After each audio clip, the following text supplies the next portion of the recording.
توحید و رسالت اور زندگی بعد موت کا عقلی ثبوت۔ عقل کا فیصلہ۔ بڑے بڑے شہروں میں ہم دیکھتے ہیں کہ سینکڑوں کارخانے بجلی کی قوت سے چل رہے ہیں، ریلیں اور ٹرام گاڑیاں رواں دواں ہیں، شام کے وقت دفعتاً ہزاروں قمقمے روشن ہو جاتے ہیں، گرمی کے زمانے میں گھر گھر پنکھے چلتے ہیں، مگر ان واقعات سے نہ تو ہمارے اندر حیرت و استعجاب کی کوئی کیفیت پیدا ہوتی ہے، نہ ان چیزوں کے روشن یا متحرک ہونے کی علت میں کسی قسم کا اختلاف ہمارے درمیان واقع ہوتا ہے۔ یہ کیوں؟ اس لیے کہ ان قمقموں کا تعلق جس بجلی گھر سے ہے اس کا حال بھی ہم کو معلوم ہے، اس بجلی گھر میں جو لوگ کام کرتے ہیں ان کے وجود کا ہم کو علم ہے، ان کام کرنے والوں پر جو انجینئر نگرانی کر رہا ہے اس کو بھی ہم جانتے ہیں۔ ہم کو یہ معلوم ہے کہ وہ انجینئر بجلی بنانے کے کام سے واقف ہے، اس کے پاس بہت سی کلیں ہیں اور ان کلوں کو حرکت دے کر وہ قوت کو پیدا کر رہا ہے، جس کے جلوے ہم کو قمقموں کی روشنی، پنکھوں کی گردش، ریلوں اور ٹرام گاڑیوں کی سیر، چکیوں اور کارخانوں کی حرکت میں نظر آتے ہیں۔ پس بجلی کے آثار کو دیکھ کر اس کے اسباب کے متعلق ہمارے درمیان اختلاف رائے واقع نہ ہونے کی وجہ صرف یہ ہے کہ ان اسباب کا پورا سلسلہ ہمارے محسوسات میں داخل ہے اور ہم اس کا مشاہدہ کر چکے ہیں۔ فرض کیجئے یہی قمقمے روشن ہوتے، اسی طرح پنکھے گردش کرتے، یوں ہی ریلیں اور ٹرام گاڑیاں چلتی، چکیاں اور مشینیں حرکت کرتی، مگر وہ تار جن سے بجلی ان میں پہنچتی ہے ہماری نظروں سے پوشیدہ ہوتے، بجلی گھر بھی ہمارے محسوسات کے دائرے سے خارج ہوتا، بجلی گھر میں کام کرنے والوں کا بھی ہم کو کچھ علم نہ ہوتا، اور یہ بھی معلوم نہ ہوتا کہ اس کارخانے کا کوئی انجینئر ہے جو اپنے علم اور اپنی قدرت سے اس کو چلا رہا ہے۔ کیا اس وقت بھی بجلی کے ان آثار کو دیکھ کر ہمارے دل ایسے ہی مطمئن ہوتے؟ کیا اس وقت بھی ہم اسی طرح ان مظاہر کی علتوں میں اختلاف نہ کرتے؟ ظاہر ہے کہ آپ اس کا جواب نفی میں دیں گے۔ کیوں؟ اس لیے کہ جب آثار کے اسباب پوشیدہ ہوں اور مظاہر کی علتیں غیر معلوم ہو تو دلوں میں حیرت کے ساتھ بے اطمینانی کا پیدا ہونا، دماغوں کا اس راز سربستہ کی جستجو میں لگ جانا اور اس راز کے متعلق قیاسات و آراء کا مختلف ہونا ایک فطری بات ہے۔ اب اس مفروضے پر سلسلہ کلام کو آگے بڑھائیے۔ مان لیجئے کہ یہ جو کچھ فرض کیا گیا ہے در حقیقت عالم واقعہ میں موجود ہے، ہزاروں لاکھوں قمقمے روشن ہیں، لاکھوں پنکھے چل رہے ہیں، گاڑیاں دوڑ رہی ہیں، کارخانے حرکت کر رہے ہیں، اور ہمارے پاس یہ معلوم کرنے کا کوئی ذریعہ نہیں ہے کہ ان میں کون سی قوت کام کر رہی ہے اور کہاں سے آتی ہے۔ لوگ ان مظاہر و آثار کو دیکھ کر حیران و ششدر ہیں، ہر شخص ان کے اسباب کی جستجو میں عقل کے گھوڑے دوڑا رہا ہے۔ کوئی کہتا ہے کہ سب چیزیں آپ سے آپ روشن یا متحرک ہیں، ان کے اپنے وجود سے خارج کی کوئی ایسی چیز نہیں ہے جو انہیں روشنی یا حرکت بخشنے والی ہو۔ کوئی کہتا ہے یہ چیزیں جن مادوں سے بنی ہوئی ہیں انہی کی ترکیب سے ان کے اندر روشنی اور حرکت کی کیفیتیں پیدا کر دی ہیں۔ کوئی کہتا ہے کہ اس عالم مادہ سے ماورا چند دیوتا ہیں جن میں سے کوئی قمقمے روشن کرتا ہے، کوئی ٹرام اور ریلیں چلاتا ہے، کوئی پنکھوں کو گردش دیتا ہے اور کوئی کارخانوں اور چکیوں کا محرک ہے۔ بعض لوگ ایسے ہیں جو سوچتے سوچتے تھک گئے ہیں اور آخر میں عاجز ہو کر کہنے لگے کہ یہ ہماری عقل اس طلسم کی تہ تک نہیں پہنچ سکتی، ہم صرف اتنا ہی جانتے ہیں جتنا دیکھتے ہیں اور محسوس کرتے ہیں، اس سے زیادہ کچھ ہماری سمجھ میں نہیں آتا، اور جو کچھ ہماری سمجھ میں نہ آئے اس کی نہ ہم تصدیق کر سکتے ہیں اور نہ تکذیب۔ یہ سب گروہ ایک دوسرے سے لڑ رہے ہیں، مگر اپنے خیال کی تائید اور دوسرے خیالات کی تکذیب کے لیے ان میں سے کسی کے پاس قیاس اور ظن و تخمین کے سوا کوئی ذریعہ علم نہیں ہے۔ اس دوران میں کہ یہ اختلاف برپا ہیں، ایک شخص آتا ہے اور کہتا ہے کہ بھائیو، میرے پاس علم کا ایک ایسا ذریعہ ہے جو تمہارے پاس نہیں ہے۔ اس ذریعے سے مجھے معلوم ہوا ہے کہ ان سب کمکموں، پنکھوں، گاڑیوں، کارخانوں اور چکیوں کا تعلق چند مخفی تاروں سے ہے جن کو ہم محسوس نہیں کرتے۔ ان تاروں میں ایک بہت بڑے بجلی گھر سے وہ قوت آتی ہے جس کا ظہور روشنی اور حرکت کی شکل میں ہوتا ہے۔ اس بجلی گھر میں بڑی بڑی عظیم الشان کلیں ہیں جنہیں بے شمار اشخاص چلا رہے ہیں۔ یہ سب اشخاص ایک بڑے انجینئر کے تابع ہیں، اور وہی انجینئر ہے جس کے علم اور قدرت نے اس پورے نظام کو قائم کیا ہے۔ اسی کی ہدایت اور نگرانی میں یہ سب کام ہو رہے ہیں۔ یہ شخص پوری قوت سے اپنے دعوے کو پیش کرتا ہے، لوگ اس کو جھٹلاتے ہیں، سب گروہ مل کر اس کی مخالفت کرتے ہیں، اس کو دیوانہ قرار دیتے ہیں، اس کو مارتے ہیں، تکلیفیں دیتے ہیں، گھر سے نکال دیتے ہیں، مگر وہ ان سب روحانی اور جسمانی مصیبتوں کے باوجود اپنے دعوے پر قائم رہتا ہے۔ کسی خوف یا لالچ سے اپنے قول میں ذرا بر ترمیم نہیں کرتا۔ کسی مصیبت سے اس کے دعوے میں کوئی کمزوری نہیں آتی۔ اس کی ہر بات سے ظاہر ہوتا ہے کہ اس کو اپنے قول کی صداقت پر کامل یقین ہے۔ اس کے بعد ایک دوسرا شخص آتا ہے، اور وہ بھی بجن سے ہی یہی قول اسی دعوے کے ساتھ پیش کرتا ہے۔ پھر تیسرا، پھر چوتھا، پانچواں آتا ہے اور وہی بات کہتا ہے جو اس کے پیشروؤں نے کہی تھی۔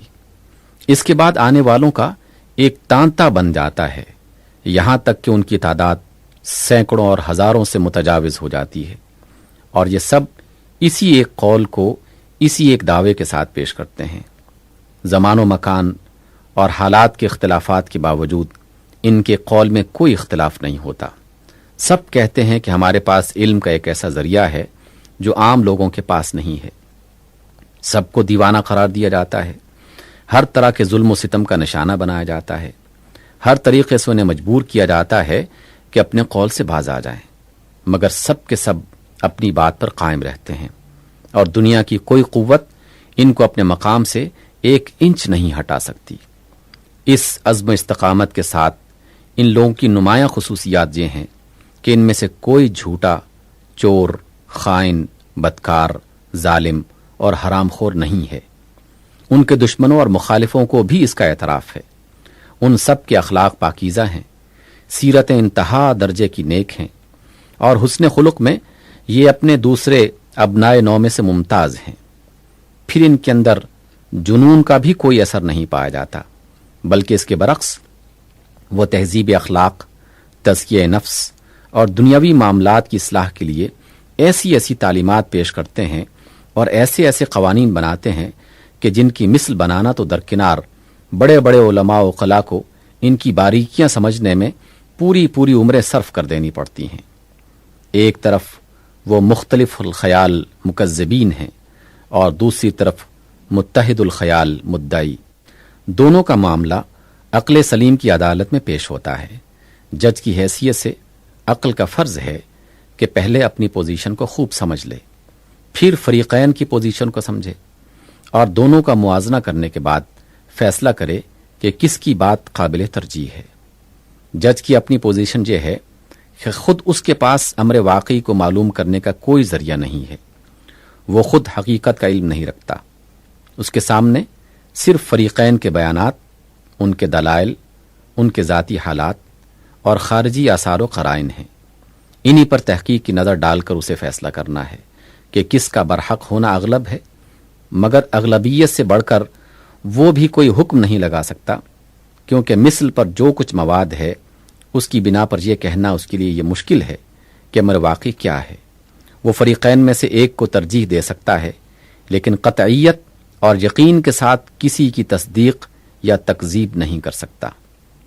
مکذبین کی پوزیشن یہ ہے: 1، حقیقت کے متعلق ان کے نظریے مختلف ہیں اور کسی ایک نقطے میں بھی ان کے درمیان اتفاق نہیں ہے، حتیٰ کہ ایک ہی گروہ کے افراد میں بسا اوقات اختلاف پایا گیا ہے۔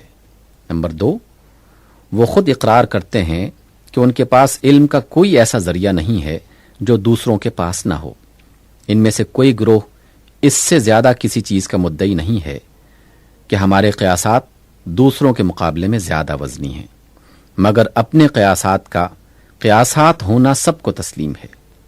نمبر 3، اپنے قیاسات پر ان کا اعتقاد، ایمان و یقین اور غیر متزلزل وثوق کی حد تک نہیں پہنچا ہے۔ ان میں کا ایک شخص کل تک جس نظریے کی پورے زور و شور کے ساتھ تائید کر رہا تھا، آج خود اس نے اپنے پچھلے نظریے کی تردید کر دی ہے اور ایک دوسرا نظریہ پیش کر دیا ہے۔ عمر، عقل، علم اور تجربے کی ترقی کے ساتھ ساتھ اکثر ان کے نظریات بدلتے رہتے ہیں۔ نمبر 4، مدعیوں کی تکذیب کے لیے ان کے پاس بجز اس کے اور کوئی دلیل نہیں ہے کہ انہوں نے اپنی صداقت کا کوئی یقینی ثبوت پیش نہیں کیا۔ انہوں نے وہ مخفی تار ہم کو نہیں دکھائے جن کے متعلق وہ کہتے ہیں کہ قمقموں اور پنکھوں وغیرہ کا تعلق انہی سے ہے۔ نہ انہوں نے بجلی کا وجود تجربہ اور مشاہدے سے ثابت کیا ہے، نہ بجلی گھر کی ہمیں سیر کرائی، نہ ان کی کلوں اور مشینوں کا معائنہ کروایا، نہ اس کے کارندوں میں سے کسی ایک سے ہماری ملاقات کروائی، نہ کبھی انجینئر سے ہم کو ملایا۔ پھر ہم یہ کیسے مان لیں کہ یہ سب کچھ حقائق ہیں؟ مدعیوں کی پوزیشن یہ ہے۔ نمبر 1، وہ سب آپس میں متفق القول ہیں۔ دعوے کی جتنے بنیادی نکات ہیں ان سب میں ان کے درمیان کامل اتفاق ہے۔ نمبر 2، ان سب کا متفقہ دعویٰ یہ ہے کہ ہمارے پاس علم کا ایک ایسا ذریعہ ہے جو عام لوگوں کے پاس نہیں ہے۔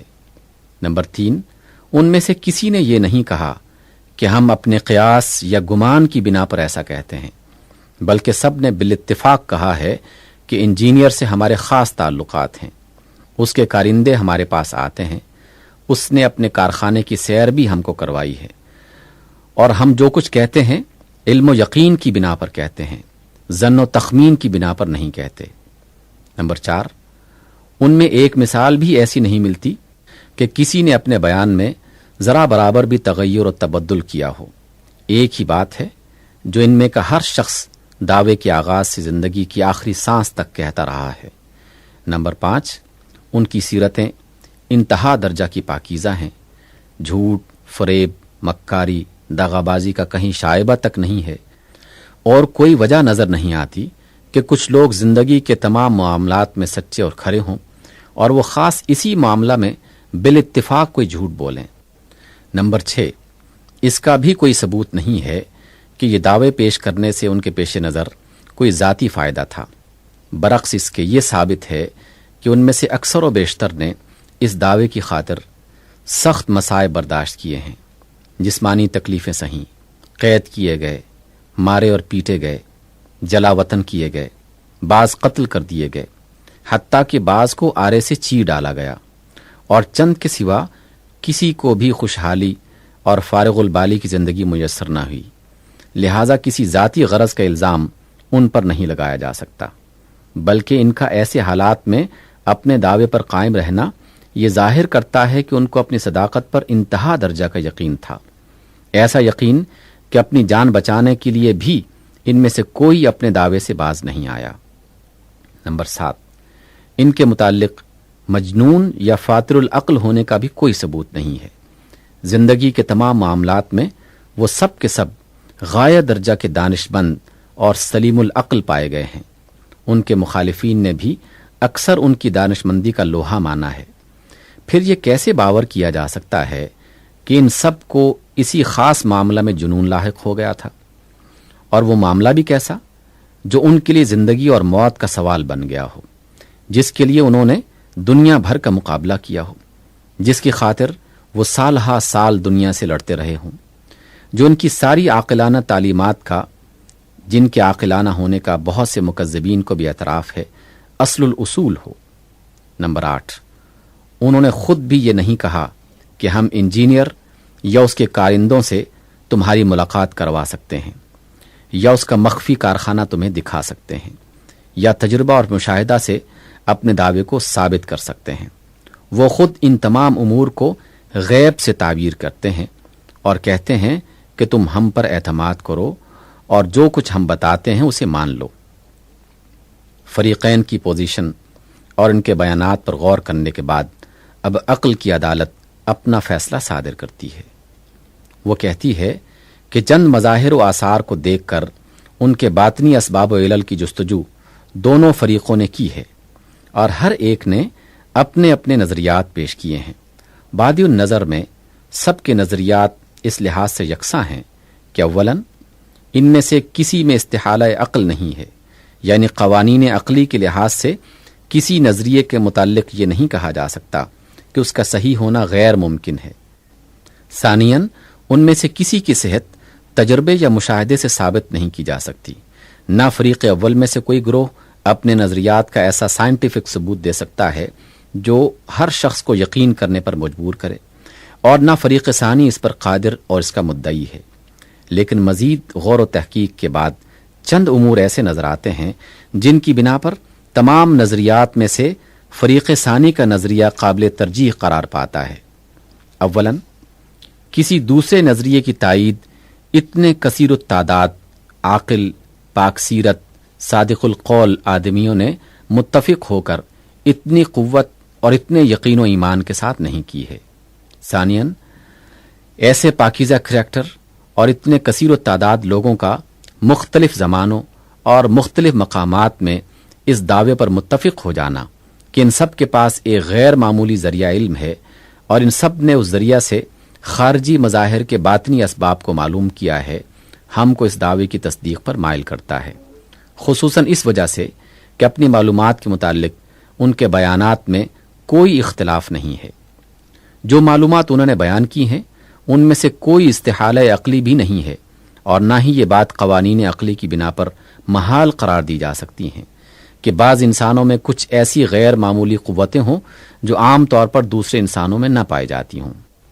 ثالثاً خارجی مظاہر کی حالت پر غور کرنے سے اغلب یہی معلوم ہوتا ہے کہ فریق ثانی کا نظریہ صحیح ہو، اس لیے کہ قمقمے، پنکھے، گاڑیاں، کارخانے وغیرہ نہ تو آپ سے آپ روشن اور متحرک ہیں، کیونکہ اگر ایسا ہوتا تو ان کا روشن اور متحرک ہونا ان کے اپنے اختیار میں ہوتا، حالانکہ ایسا نہیں ہے۔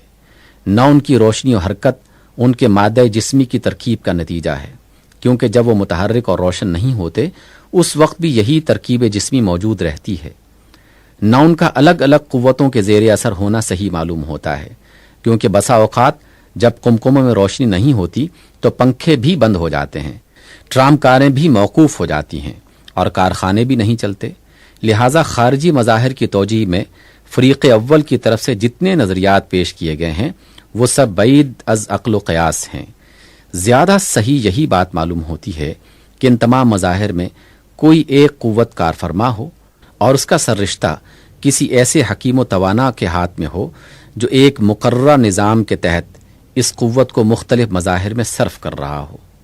باقی رہا مشککین کا یہ قول کہ یہ بات ہماری سمجھ میں نہیں آتی، اور جو بات ہماری سمجھ میں نہ آئے اس کی تصدیق یا تکذیب ہم نہیں کر سکتے، تو حاکم عقل اس کو بھی درست نہیں سمجھتا، کیونکہ کسی بات کا واقع ہونا اس کا محتاج نہیں ہے کہ وہ سننے والوں کو سمجھ میں بھی آ جائے۔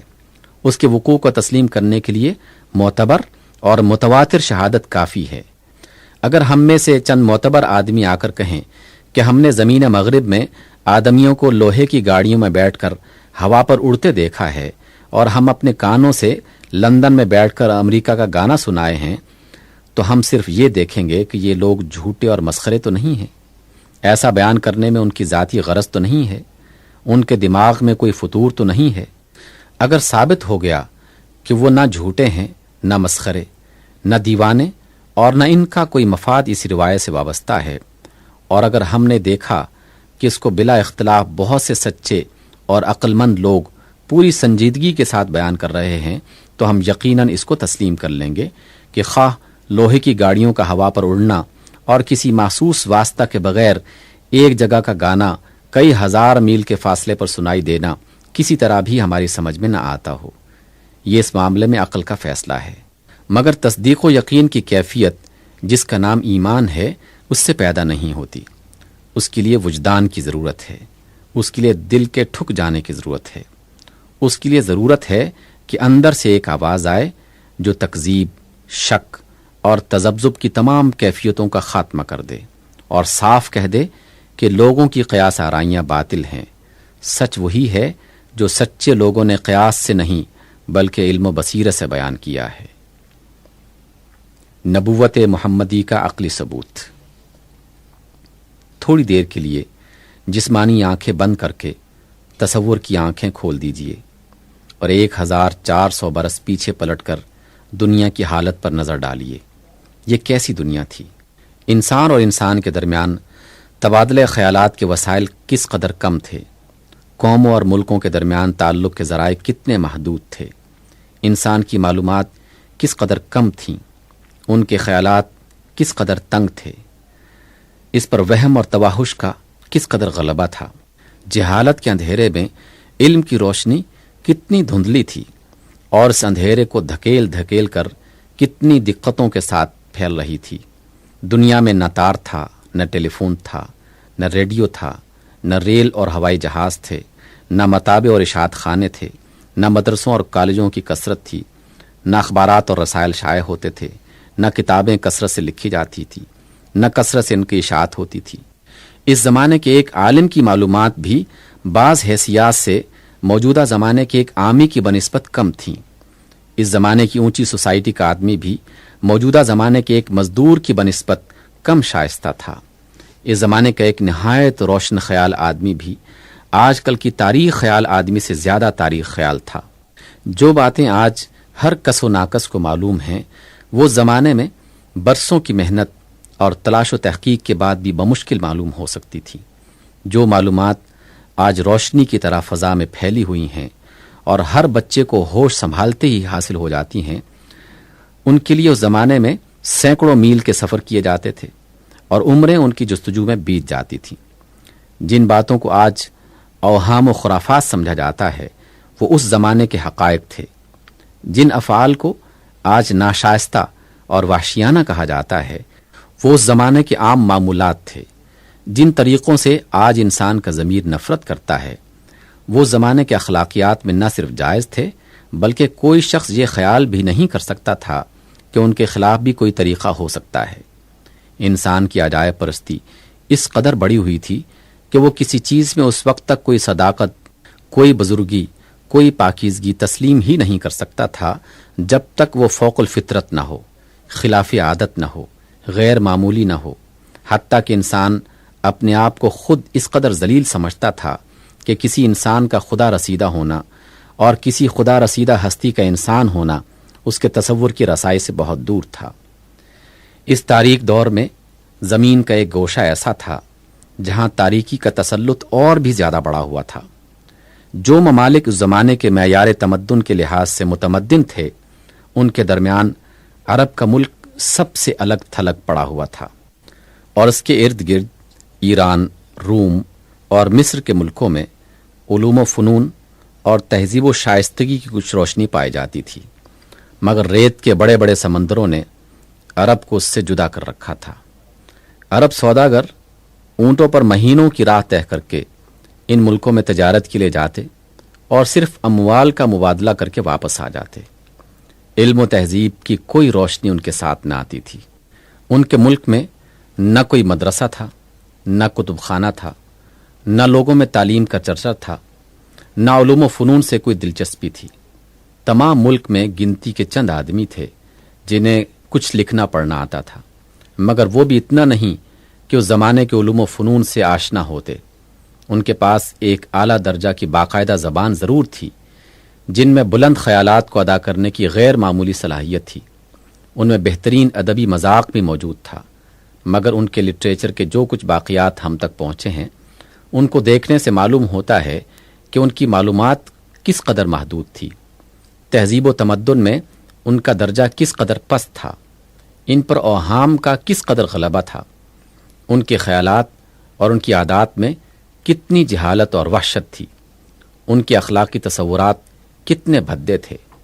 وہاں کوئی باقاعدہ حکومت نہ تھی، کوئی ضابطہ اور قانون نہ تھا، ہر قبیلہ اپنی جگہ خود مختار تھا اور صرف جنگل کے قانون کی پیروی کی جاتی تھی۔ جس کا جس پر بس چلتا اسے مار ڈالتا اور اس کے مال پر قابض ہو جاتا۔ یہ بات ایک عرب بدوی کے فہم سے بالاتر تھی کہ جو شخص اس کے قبیلے کا نہیں، وہ اسے کیوں نہ مار ڈالے اور اس کے مال پر کیوں نہ متصرف ہو جائے۔ اخلاق اور تہذیب و شائستگی کے جو کچھ بھی تصورات ان لوگوں میں تھے، وہ نہایت ادنا اور سخت ناتراشیدہ تھے۔ پاک اور ناپاک، جائز اور ناجائز، شائستہ اور ناشائستہ کی تمیز سے وہ تقریباً ناآشنا تھے۔ ان کی زندگی نہایت گندی تھی، ان کے طریقے وحشیانہ تھے۔ زنا، جوا، شراب، چوری، رہزنی اور قتل و خون ریزی ان کی زندگی کے معمولات تھے۔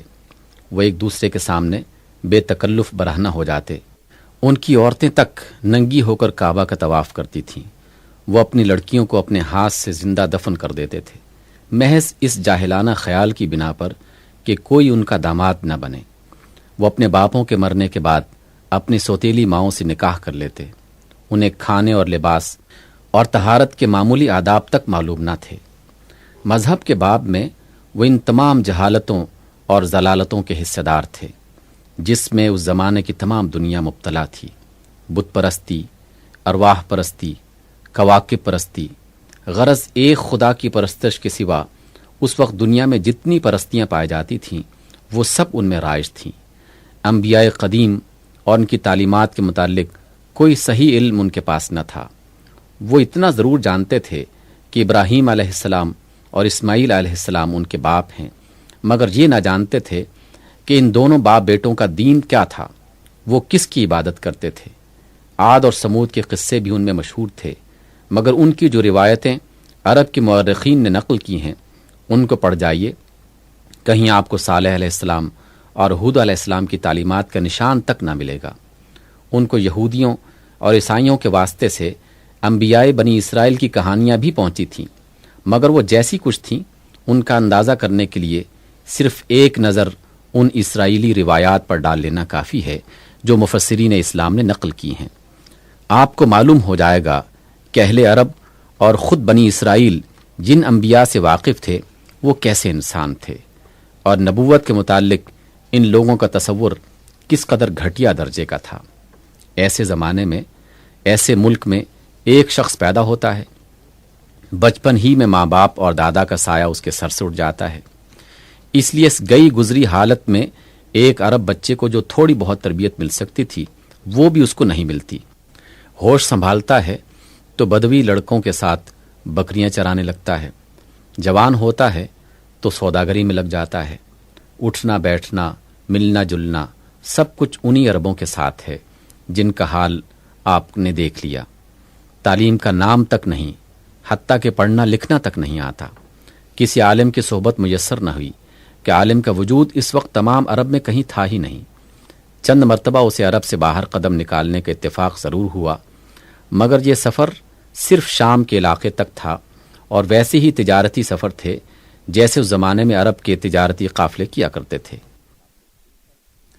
بالفرض اگر ان اسفار کے دوران میں اس نے کچھ آثار علم و تہذیب کا مشاہدہ کیا اور کچھ اہل علم سے ملاقات کے اتفاق بھی ہوا، تو ظاہر ہے کہ ایسے منتشر مشاہدات اور ایسی ہنگامی ملاقاتوں سے کسی انسان کی سیرت نہیں بن جاتی۔ ان کا اثر کسی شخص پر اتنا زبردست نہیں ہو سکتا کہ وہ اپنے ماحول سے بالکل آزاد، بالکل مختلف اور اتنا بلند ہو جائے کہ اس میں اور اس کے ماحول میں کوئی نسبت ہی نہ رہے۔ ان سے ایسا علم حاصل ہونا ممکن نہیں ہے جو ایک ان پڑھ بدوی کو ایک ملک کا نہیں تمام دنیا کا، اور ایک زمانے کا نہیں تمام زمانوں کا لیڈر بنا دے۔ اگر کسی درجہ میں اس نے باہر کے لوگوں سے علمی استفادہ کیا بھی ہو تو جو معلومات اس وقت دنیا میں کسی کو حاصل ہی نہیں تھیں، مذہب، اخلاق، تہذیب اور تمدن کے جو تصورات اور اصول اس وقت دنیا میں کہیں موجود ہی نہیں تھے، انسانی سیرت کے جو نمونے اس وقت کہیں پائے ہی نہیں جاتے تھے، ان کے حصول کا کوئی ذریعہ نہیں ہو سکتا تھا۔ صرف عرب ہی کا نہیں، تمام دنیا کا ماحول پیش نظر رکھیے اور دیکھیے، یہ شخص جن لوگوں میں پیدا ہوا، جن میں بچپن گزرا، جن کے ساتھ پل کر جوان ہوا، جن سے اس کا میل جول رہا، جن سے اس کے معاملات رہے، ابتدا ہی سے عادات میں، اخلاق میں وہ ان سب سے مختلف نظر آتا ہے۔ وہ کبھی جھوٹ نہیں بولتا، اس کی صداقت پر اس کی ساری قوم گواہی دیتی ہے۔ اس کے کسی بدترین دشمن نے بھی کبھی اس پر الزام نہیں لگایا کہ اس نے فلاں موقع پر جھوٹ بولا تھا۔ وہ کسی سے بدکلامی نہیں کرتا، کسی نے اس کی زبان سے کبھی گالی یا کوئی فحش بات نہیں سنی۔ وہ لوگوں سے ہر قسم کے معاملات کرتا ہے، مگر کبھی کسی سے تلخ کلامی اور تو میں کی نوبت ہی نہیں آتی۔ اس کی زبان میں سختی کے بجائے شیرینی ہے، اور وہ بھی ایسی کہ جو اس سے ملتا ہے گرویدہ ہو جاتا ہے۔ وہ کسی سے بد معاملگی نہیں کرتا، کسی کی حق تلفی نہیں کرتا، برسوں سوداگری کا پیشہ کرنے کے باوجود کسی کا ایک پیسہ بھی ناجائز طریقے سے نہیں لیتا۔ جن لوگوں سے اس کے معاملات پیش آتے ہیں وہ سب اس کی ایمانداری پر کامل بھروسہ رکھتے ہیں۔ ساری قوم اس کو امین کہتی ہے۔ دشمن تک اس کے پاس اپنے قیمتی مال رکھواتے ہیں، وہ ان کی بھی حفاظت کرتا ہے۔ بے حیا لوگوں کے درمیان وہ ایسا حیادار ہے کہ ہوش سنبھالنے کے بعد کسی نے اس کو برہنہ نہیں دیکھا۔ بد اخلاقوں کے درمیان وہ ایسا پاکیزہ اخلاق والا ہے کہ کبھی کسی بدکاری میں مبتلا نہیں ہوتا، شراب اور جوے کو ہاتھ نہیں لگاتا۔ ناشائستہ لوگوں کے درمیان وہ ایسا شائستہ ہے کہ ہر بدتمیزی اور گندگی سے نفرت کرتا ہے، اور اس کے ہر کام میں ستھرائی اور پاکیزگی پائی جاتی ہے۔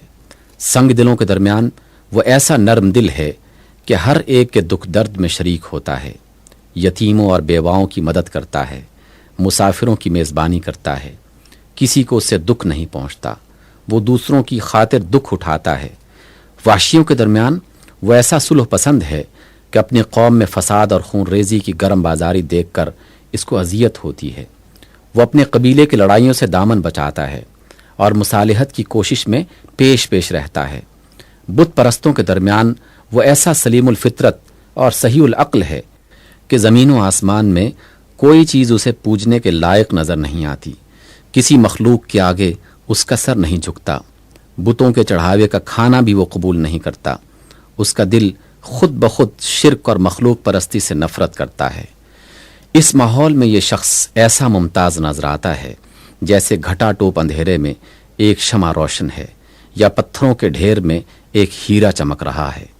تقریباً 40 برس تک ایسی پاک صاف شریفانہ زندگی بسر کرنے کے بعد اس کی زندگی میں ایک انقلاب شروع ہوتا ہے۔ وہ اس تاریکی سے گھبرا اٹھتا ہے جو اس کو ہر طرف سے محیط نظر آتی ہے۔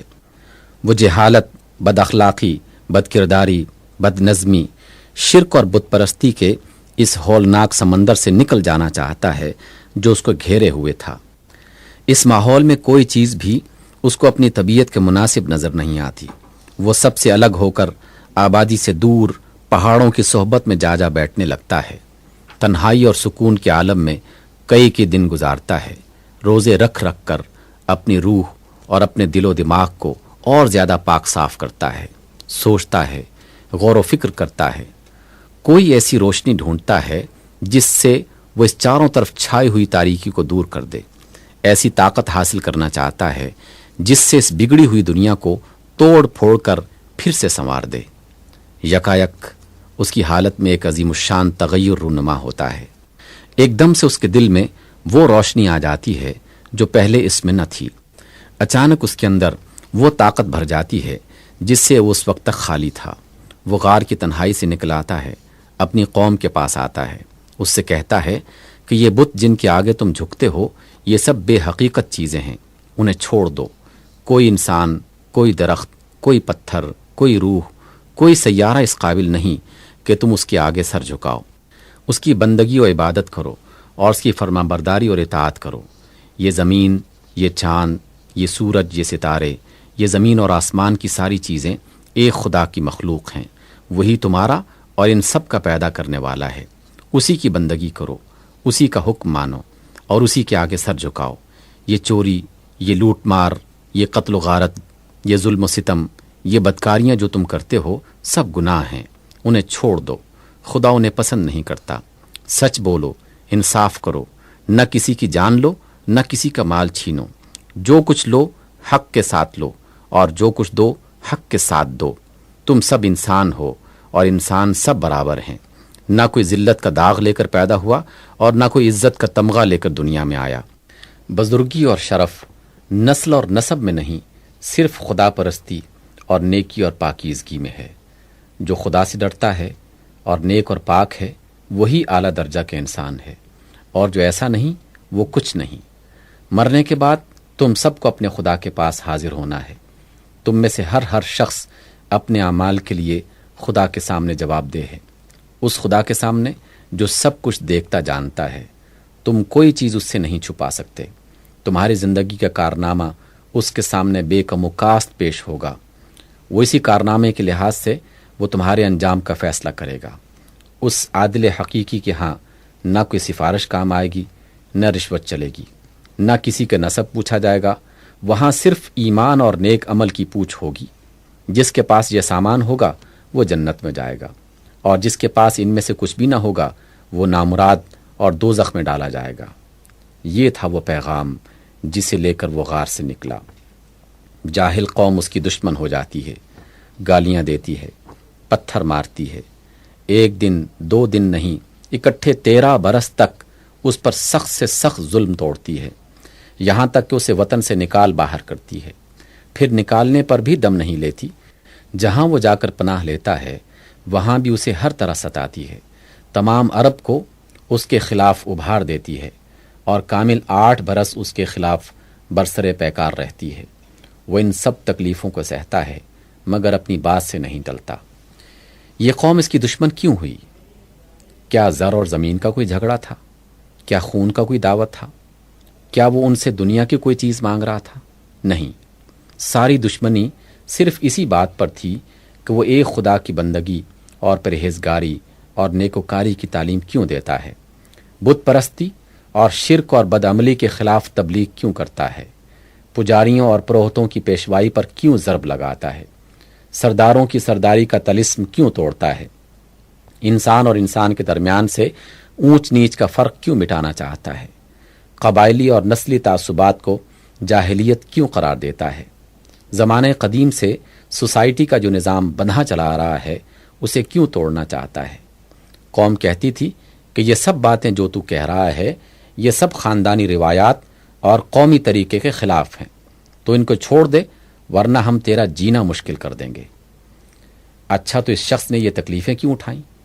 قوم اس کو بادشاہی دینے پر آمادہ تھی، دولت کے ڈھیر اس کے قدموں میں ڈالنے کو تیار تھی، بشرطے کہ وہ اپنی اس تعلیم سے باز آ جائے، مگر اس نے ان سب کو ٹھکرا دیا اور اپنی تعلیم کی خاطر پتھر کھانا اور ظلم سہنا قبول کیا۔ یہ آخر کیوں؟ کیا ان کے خدا پرست اور نیکوکار بن جانے میں اس کا کوئی ذاتی فائدہ تھا؟ کیا کوئی ایسا فائدہ تھا جس میں ریاست اور امارت اور دولت اور عیش کے سارے لالچ بھی ناقابل التفات تھے؟ کیا کوئی ایسا فائدہ تھا جس کی خاطر ایک شخص سخت سے سخت جسمانی اور روحانی اذیتوں میں مبتلا ہونا اور کامل 21 سال تک مبتلا رہنا بھی گوارا کر سکتا ہو؟ غور کرو، کیا نیک نفسی، ایثار و ہمدردی بنی نو کا اس سے بھی کوئی بلند مرتبہ تمہارے تصور میں آ سکتا ہے کہ کوئی شخص اپنے کسی فائدے کی خاطر نہیں، دوسرے کے بھلے کی خاطر تکلیفیں اٹھائے؟ جن کی بھلائی اور بہتری کے لیے وہ کوششیں کر رہا ہے وہی اس کو پتھر ماریں، گالیاں دیں، گھر سے بے گھر کر دیں، غریب الوطنی میں بھی اس کا پیچھا نہ چھوڑیں، اور ان سب باتوں پر بھی وہ ان کا بھلا چاہنے سے باز نہ آئے۔ پھر دیکھو، کیا کوئی جھوٹا شخص کسی بے اصل بات کے پیچھے ایسی مصیبتیں برداشت کر سکتا ہے؟ کیا کوئی تیر تکے لڑانے والا انسان محض گمان اور قیاس سے کوئی بات کہہ کر اس پر اتنا جم سکتا ہے کہ مصیبتوں کے پہاڑ اس پر ٹوٹ جائیں، زمین اس پر تنگ کر دی جائے، تمام ملک اس کے خلاف اٹھ کھڑا ہو، بڑی بڑی فوجیں اس پر امڑ امڑ کر آئیں، مگر وہ اپنی بات سے یکسر منہ ہٹنے پر آمادہ نہ ہو؟ یہ استقامت، یہ عزم، یہ ثبات خود گواہی دے رہا ہے کہ اس کو اپنی صداقت پر یقین اور کامل یقین تھا۔ اگر اس کے دل میں شک اور شبہ کا ادنا شائبہ بھی ہوتا تو وہ مسلسل 21 سال تک مصائب کن پے در پے طوفانوں کے مقابلے میں کبھی نہ ٹھہر سکتا۔ یہ تو اس شخص کے انقلاب حال کا ایک پہلو تھا۔ دوسرا پہلو اس سے بھی زیادہ حیرت انگیز ہے۔ 40 برس کی عمر تک وہ ایک عرب تھا، عام عربوں کی طرح۔ اس دوران میں کسی نے اس سوداگر کو ایک خطیب، ایک جادو بیاں مقرر کی حیثیت سے نہ جانا، کسی نے اس کو حکمت اور دانائی کی باتیں کرتے نہ سنا، کسی نے اس کو الہیات اور فلسفہ اخلاق اور قانون اور سیاست اور معاشیات اور عمرانیات کے مسائل پر بحث کرتے نہ دیکھا، کسی نے اس سے خدا اور ملائکہ اور آسمانی کتابوں اور پچھلے انبیاء اور انبیاء اور قیامت اور حیات بعد الموت اور دوزخ جنت کے متعلق ایک لفظ بھی نہ سنا۔ وہ پاکیزہ اخلاق، شائستہ اور بہترین سیرت تو ضرور رکھتا تھا، مگر 40 برس کی عمر کو پہنچنے تک اس کی ذات میں کوئی بھی غیر معمولی بات نہ پائی گئی جس سے لوگ متوقع ہوتے کہ یہ شخص اب کچھ بننے والا ہے۔ اس وقت تک جاننے والے اس کو محض ایک خاموش، امن پسند اور نہایت شریف انسان کی حیثیت سے جانتے تھے۔ 40 برس کے بعد جب وہ اپنے غار سے ایک نیا پیغام لے کر نکلا تو یکلخت اس کی کایا ہی پلٹی ہوئی تھی۔ اب وہ ایک حیرت انگیز کلام سنا رہا تھا جس کو سن کر سارا عرب مبہوت ہو گیا۔ اس کلام کی شدت تاثیر کا یہ حال تھا کہ اس کے کٹر دشمن بھی اس کو سنتے ہوئے ڈرتے تھے کہ کہیں یہ دل میں نہ اتر جائے۔ اس کی فصاحت و بلاغت اور زور بیان کا یہ عالم تھا کہ تمام قوم عرب کو، جس میں بڑے بڑے شاعر، خطیب اور زبان آوری کے مدعی موجود تھے، اس نے چیلنج دے دیا اور بار بار چیلنج دیا کہ تم سب مل کر ایک ہی صورت اس کے مانند بنا لاؤ، مگر کوئی اس کے مقابلے کی جرت نہ کر سکا۔ ایسا بے مثل کلام کبھی عرب کے کانوں نے سنا ہی نہیں تھا۔ اب یکا یک وہ ایک بے مثل حکیم، ایک لاجواب مصلح اخلاق و تمدن، ایک حیرت انگیز ماہر سیاست، ایک زبردست مقنن، ایک اعلیٰ درجے کا جج، ایک بے نظیر سپہ سالار بن کر ظاہر ہوا۔ اس ان پڑھ صحرا نشین نے حکمت اور دانائی کی وہ باتیں کہنا شروع کر دیں جو نہ اس سے پہلے کسی نے کہی تھیں، نہ اس کے بعد کوئی کہہ سکا۔ وہ امی الہیات کے عظیم الشان مسائل پر فیصلہ کن تقریریں کرنے لگا، تاریخی اقوام سے عروج و زوال کے فلسفے پر لیکچر دینے لگا، پرانے مصلحین کے کارناموں پر تبصرے اور مذاہب عالم پر تنقید اور اختلافات اقوام کے فیصلے کرنے لگا، اخلاق اور تہذیب اور شائستگی کا درس دینے لگا۔ اس نے معاشرت اور معیشت اور اجتماعی معاملات اور بین الاقوامی تعلقات کے متعلق قوانین بنانا شروع کر دیے، اور ایسے قوانین بنائے کہ بڑے بڑے علماء اور عقلاء غور و خوض اور عمر بھر کے تجربات کے بعد بمشکل ان کی حکمتوں کو سمجھ سکتے ہیں، اور دنیا کے تجربات جتنے بڑھتے چلے جاتے ہیں ان کی حکمتیں اور زیادہ کھلتی چلی جاتی ہیں۔ وہ خاموش پرامن سوداگر کہ جس نے تمام عمر کبھی تلوار نہ چلائی تھی، کبھی کوئی فوجی تربیت نہ پائی تھی، حتیٰ کہ جو عمر بھر میں صرف ایک مرتبہ ایک لڑائی میں محض ایک تماشائی کی حیثیت سے شریک ہوا تھا، دیکھتے دیکھتے وہ ایک ایسا بہادر سپاہی بن گیا کہ جس کا قدم سخت سخت مارکوں میں بھی اپنے مقام سے 1 انچ نہ ہٹا، ایسا زبردست جنرل بن گیا کہ جس نے 9 سال کے اندر تمام ملک عرب کو فتح کر لیا، ایسا حیرت انگیز ملٹری لیڈر بن گیا کہ اس کی پیدا کی ہوئی فوج، تنظیم اور جنگی روح کے اثر سے بے سر و سامان عربوں نے چند سالوں میں دنیا کی 2 عظیم الشان فوجی طاقتوں کو الٹ کر رکھ دیا۔ وہ الگ تھلگ رہنے والا سکون پسند انسان جس کے اندر کسی نے 40 برس تک سیاسی دلچسپی کی بو بھی نہ پائی تھی، یکا یک اتنا زبردست ریفارمر اور مدبر بن کر ظاہر ہوا کہ 23 سال کے اندر اس نے 12 لاکھ مربع میل میں پھیلے ہوئے ریگستان کے منتشر، جنگجو، جاہل، سرکش، غیر متمدن اور ہمیشہ آپس میں لڑنے والے قبائل کو ریل اور تار اور ریڈیو اور پریس کی مدد کے بغیر ایک مذہب، ایک تہذیب، ایک قانون اور ایک نظام حکومت کا تابع بنا دیا۔ اس نے ان کے خیالات بدل دیے، ان کے خصائل بدل دیے، ان کے اخلاق بدل دیے، ان کی ناشائستگی کو اعلیٰ درجہ کی شائستگی میں، ان کی وحشت کو بہترین مدنیت میں، ان کی بدکرداری اور بد اخلاقی کو صلاح و تقوی اور مکارم اخلاق میں، ان کی سرکشی اور انارکی کو انتہا درجہ کی پابندی قانون اور اطاعت امر میں تبدیل کر دیا۔ اس بانجھ قوم کو جس کی گود میں صدیوں سے کوئی ایک بھی قابل ذکر انسان پیدا نہ ہوا تھا، اس نے ایسا مردم خیز بنایا کہ اس میں 1000 در 1000 عظیم رجال اٹھ کھڑے ہوئے اور دنیا کو دین اور اخلاق اور تہذیب کا درس دینے کے لیے 4 دانگ عالم میں پھیل گئے۔ اور یہ کام اس نے ظلم اور جبر، دغا اور فریب سے انجام نہیں دیا، بلکہ دل موہ لینے والے اخلاق اور روحوں کو مسخر کر لینے والی شرافت اور دماغوں پر قبضہ کر لینے والی تعلیم سے انجام دیا۔ اس نے اپنے اخلاق سے دشمنوں کو دوست بنایا، رحم اور شفقت سے دلوں کو موم کیا، عدل اور انصاف سے حکومت کی، حق اور صداقت سے کبھی یک سر منہ انحراف نہ کیا، جنگ میں بھی کسی سے بدعہدی اور دغا نہ کی، اپنے بدترین دشمنوں پر بھی ظلم نہ کیا، جو اس کے خون کے پیاسے تھے، جنہوں نے اس کو پتھر مارے تھے، اس کو وطن سے نکالا تھا، اس کے خلاف تمام عرب کو کھڑا کر دیا تھا، حتیٰ کہ جنہوں نے جوش عداوت میں اس کے چچا کا کلیجہ تک نکال کر چبا ڈالا تھا، ان کو بھی اس نے فتح پا کر بخش دیا۔ اپنی ذات کے لیے کبھی اس نے کسی سے بدلہ نہ لیا۔ ان سب باتوں کے ساتھ اس کے ضبط نفس بلکہ بے نفسی کا یہ عالم تھا کہ جب وہ تمام ملک کا بادشاہ ہو گیا تو اس وقت بھی وہ جیسا فقیر پہلے تھا ویسا ہی فقیر رہا۔ پھونس کے چھپر میں رہتا تھا، بوریے پہ سوتا تھا، موٹا جھوٹا پہنتا تھا، غریبوں کی سی غذا کھاتا تھا، غریبوں اور مصیبت زدوں کی خدمت کرتا تھا، ایک مزدور کی طرح کام کرنے میں بھی اسے تأمل نہ تھا۔ آخر وقت تک اس کے اندر شاہانہ تمکنت اور امیرانہ ترفع اور بڑے آدمیوں کے ایسے تکبر کی ذرا سی بھی بو پیدا نہ ہوئی تھی۔ وہ ایک عام آدمی کی طرح لوگوں سے ملتا تھا، ان کے دکھ درد میں شریک ہوتا تھا، عوام کے درمیان اس طرح بیٹھتا تھا کہ اجنبی آدمی کو یہ معلوم کرنا مشکل ہوتا تھا کہ اس محفل میں قوم کا سردار اور ملک کا بادشاہ کون ہے۔ اتنا بڑا آدمی ہونے کے باوجود چھوٹے سے چھوٹے آدمی کے ساتھ بھی ایسا برتاؤ کرتا تھا کہ گویا وہ اسی جیسا ایک انسان ہے۔ تمام عمر کی جد و جہد میں اس نے اپنی ذات کے لیے کچھ بھی نہ چھوڑا، اپنا پورا ترکہ اپنی قوم پر وقف کر دیا۔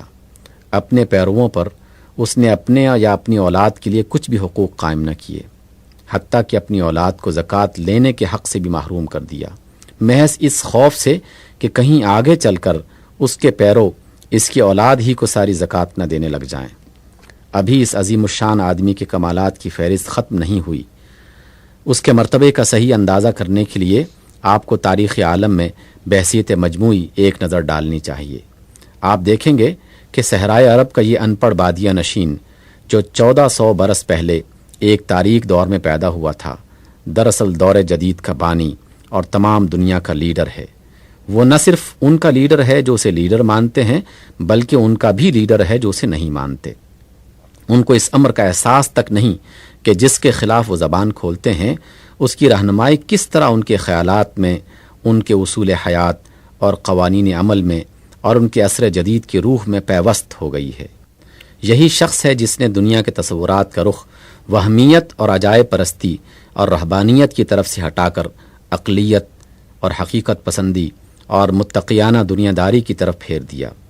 اسی نے محسوس معجزے مانگنے والی دنیا میں عقلی معجزوں کو سمجھنے اور انہی کو معیار صداقت ماننے کا مذاق پیدا کیا۔ اسی نے خرق عادات میں خدا کی خدائی کی آثار ڈھونڈنے والوں کی آنکھیں کھولیں اور انہیں آثار فطرت، نیچرل فینامنا میں خدا کی نشانیاں دیکھنے کا خوگر بنایا۔ اسی نے خیالی گھوڑے دوڑانے والوں کو قیاس آرائی، اسپیکولیشن سے ہٹا کر تعقل اور تفکر اور مشاہدہ اور تحقیق کے راستے پر لگایا۔ اسی نے عقل اور حس اور وجدان کے امتیازی حدود انسان کو بتائے، مادیت اور روحانیت میں مناسبت پیدا کی، دین سے علم و عمل کا ربط قائم کیا، مذہب کی طاقت سے دنیا میں سائنٹیفک اسپرٹ سے صحیح مذہبیت پیدا کی۔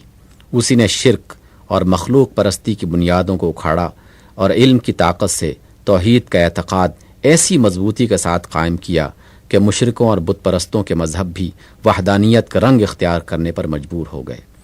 اسی نے اخلاق اور روحانیت کی بنیادی تصورات کو بدلا۔ جو لوگ ترک دنیا اور نفس کشی کو عین اخلاق سمجھتے تھے، جن کے نزدیک نفس و جسم کے حقوق ادا کرنے اور دنیاوی زندگی کے معاملات میں حصہ لینے کے ساتھ روحانی ترقی اور نجات ممکن ہی نہیں تھی، ان کو اسی نے تمدن اور سماجی اور دنیاوی عمل کے اندر فضیلت اخلاق اور ارتقاء روحانی اور حصول نجات کا راستہ دکھایا۔ پھر وہی ہے جس نے انسان کو اس کی حقیقی قدر و قیمت سے آگاہ کیا۔ جو لوگ بھگوان اور اوتار اور ابن اللہ کے سوا کسی کو ہادی و رہنما تسلیم کرنے پر تیار نہ تھے، ان کو اسی نے بتایا کہ انسان اور تمہارے جیسے انسان آسمانی بادشاہت کا نمائندہ اور خداوند عالم کا خلیفہ ہو سکتا ہے۔ جو لوگ ہر طاقتور انسان کو اپنا خدا بناتے تھے، ان کو اسی نے سمجھایا کہ انسان بجز انسان کے اور کچھ نہیں، نہ کوئی شخص تقدس اور حکمرانی اور عقائد کا پیدائشی حق لے کر آیا ہے، اور نہ کسی پر ناپاکی اور محکومیت اور غلامی کا پیدائشی داغ لگا ہوا ہے۔ اسی تعلیم نے دنیا میں وحدت انسانی اور مساوات اور جمہوریت اور آزادی کے تخیلات پیدا کیے ہیں۔ تصورات سے آگے بڑھیے، آپ کو اس امی کی لیڈرشپ کے عملی نتائج دنیا کے قوانین اور طریقہ اور معاملات میں اس کثرت سے نظر آئیں گے کہ ان کا شمار مشکل ہو جائے گا۔ اخلاق اور تہذیب، شائستگی اور طہارت و نظافت کے کتنے ہی اصول ہیں جو اس کی تعلیم سے نکل کر تمام دنیا میں پھیل گئے ہیں۔ معاشرت کے جو قوانین اس نے بنائے تھے، دنیا نے کس قدر اس کی خوشہ چینی کی اور اب تک کیے جا رہی ہے۔ معاشیات کے جو اصول اس نے سکھائے تھے، ان سے دنیا میں کتنی تحریکیں پیدا ہوئیں اور اب تک پیدا ہوئے جا رہی ہیں۔ حکومت کے جو طریقے اس نے اختیار کیے تھے، ان سے دنیا کے سیاسی نظریات میں کتنے انقلاب برپا ہوئے اور ہو رہے ہیں۔ عدل اور قانون کے جو اصول اس نے وضع کیے تھے، انہوں نے دنیا کے عدالتی نظامات اور قانونی افکار کو کس قدر متاثر کیا، اور اب تک ان کی تاثیر خاموشی کے ساتھ جاری ہے۔ جنگ اور صلح اور بین الاقوامی تعلقات کی تہذیب جس شخص نے عملاً دنیا میں قائم کی، وہ دراصل یہی عرب کا امی ہے، ورنہ پہلے دنیا اس سے ناواقف تھی کہ جنگ کی بھی کوئی تہذیب ہو سکتی ہے، اور مختلف قوموں میں مشترک انسانیت کی بنیاد پر بھی معاملات ہونے ممکن ہیں۔ انسانی تاریخ کے منظر میں اس حیرت انگیز انسان کی بلند و بالا شخصیت اتنی ابھری ہوئی نظر آتی ہے کہ ابتدا سے لے کر اب تک کے بڑے بڑے تاریخی انسان جن کو دنیا اکابر میں شمار کرتی ہے، جب اس کے مقابلے میں لائے جاتے ہیں تو اس کے آگے بونے نظر آتے ہیں۔ دنیا کے اکابر میں سے کوئی بھی ایسا نہیں ہے جس کے کمال کی چمک دمک انسانی زندگی کے ایک دو شعبوں سے آگے بڑھ سکی ہو۔ کوئی نظریات کا بادشاہ ہے مگر عملی قوت نہیں رکھتا، کوئی عمل کا پتلا ہے مگر فکر میں کمزور ہے، کسی کے کمالات سیاسی تدبیر تک محدود ہیں، کوئی محض فوجی ذہانت کا مظہر ہے، کسی کی نظر اجتماعی زندگی کے ایک پہلو پر اتنی زیادہ گہری ہے کہ دوسرے پہلو اوجھل ہو گئے ہیں، کسی نے اخلاق اور روحانیت کو لیا تو معیشت و سیاست کو بھلا دیا، کسی نے معیشت و سیاست کو لیا تو اخلاق و روحانیت کو نظر انداز کر دیا۔ غرض تاریخ میں ہر طرف یک رخ ہیرو ہی نظر آتے ہیں، مگر تنہا یہی ایک شخصیت ہے کہ جس میں تمام کمالات جمع ہیں۔ وہ خود ہی فلسفی اور حکیم بھی ہے، اور خود ہی اپنے فلسفے کو عملی زندگی میں نافذ کرنے والا بھی۔ وہ سیاسی مدبر بھی ہے، واضح قانون بھی ہے، معلم اخلاق بھی ہے، مذہبی اور روحانی پیشوا بھی ہے۔ اس کی نظر انسان کی پوری زندگی پر پھیلتی ہے اور چھوٹے سے چھوٹے تفصیلات تک چلے جاتی ہے۔ کھانے اور پینے کے آداب اور جسم کی صفائی کے طریقوں سے لے کر بین الاقوامی تعلقات تک ایک ایک چیز کے متعلق وہ احکام اور ہدایات دیتا ہے۔ اپنے نظریات کے مطابق ایک مستقل تہذیب سویلائزیشن وجود میں لا کر دکھا دیتا ہے، اور زندگی کے تمام مختلف پہلوؤں میں ایسا صحیح توازن قائم کرتا ہے کہ افراط و تفریط کا کہیں نشان تک نظر نہیں آتا۔ کیا کوئی دوسرا شخص اس جامعیت کا تمہاری نظر میں ہے؟ دنیا کی بڑی بڑی تاریخی شخصیتوں میں سے کوئی ایک بھی ایسی نہیں جو کم و بیش اپنے ماحول کی پیدا کردہ نہ ہو، مگر اس شخص کی شان سب سے نرالی ہے۔ اس کے بنانے میں اس کے ماحول کا کوئی حصہ نظر نہیں آتا، اور نہ کسی دلیل سے یہ ثابت کیا جا سکتا ہے کہ عرب کا ماحول اس وقت تاریخی طور پر ایک ایسے انسان کی پیدائش کا مقتضی تھا۔